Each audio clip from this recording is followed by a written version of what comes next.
Hey, aloha everybody, and welcome to Beach Walks with Rox. Today is show number 411, and you can find us at beachwalks.tv.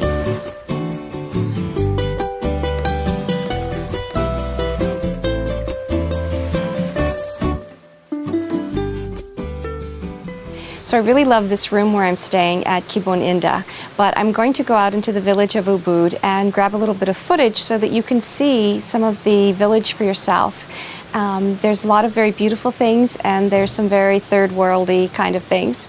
And I tend to be someone who romanticizes a lot. I get accused of the Pollyanna syndrome, and I plead guilty on that.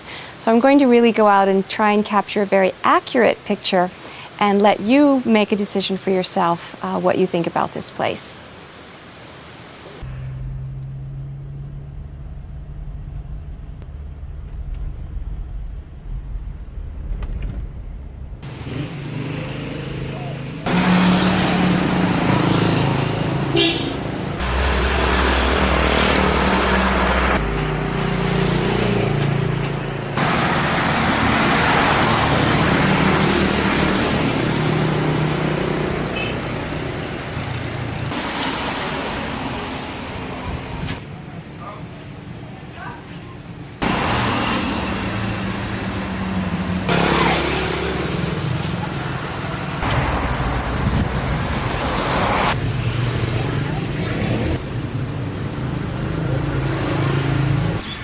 Study Japanese.